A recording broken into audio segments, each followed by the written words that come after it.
একেবারে শেষ বয়সে সেই গানটি রচনা করেছে। এখনো সেই বৃন্দাবনে বাঁশি বাজে বাজে রে, এখনো সেই বৃন্দাবনে বাঁশি বাজে বাজে রে, এখনো সেই বৃন্দাবনে বাঁশি শুনে মনে মনে, বাঁশি শুনে মনে মনে কত শত মনু নাচে রে, এখনো সেই বৃন্দাবনে বাঁশি বাজে রে, এখনো সেই বৃন্দাবনে আছে সেই রাধা রানী বাঁশি শুনে পাগলিনী, আছে সেই রাধা রানী বাঁশি শুনে পাগলিনী, ওগো আছে সেই রাধা রানী,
স্বরূপিণী রাধা লক্ষ্মী ঠাকুরানী, মোদের রাধা রানী, রাধা রাধা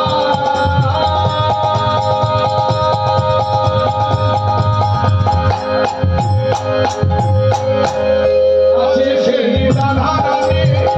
বাঁশি শুনে পাগলিনী, অভিসারে বিনোদিনী, হরি অভিসারে বিনোদিনী, হরি অভিসারে হরি আস্তে আস্তে একটু কথাটা বলতে, হরি অভিসারে বিনোদিনী। এখানে ভবা পাগলা যা যা লিখলো লিখলো, এই কথাটা নিয়ে আমারও যদি অনুভূতি জাগে যে বৈষ্ণব পদাবলী থেকে কিছু জুড়ে দেবে, দেওয়া যায়, তবে সিদ্ধান্ত মতো দিতে হবে, অসিদ্ধান্ত কথা জুড়ে দিতে হবে, জুড়ে দিলে হবে না, কারণ মহাত্মানের কথা সাধকের মুখের মানে। অভিসারে বিনোদিনী, হরি অভিসারে বিনোদিনী,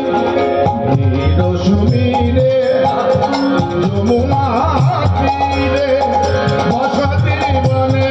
বনমালী, নাকুর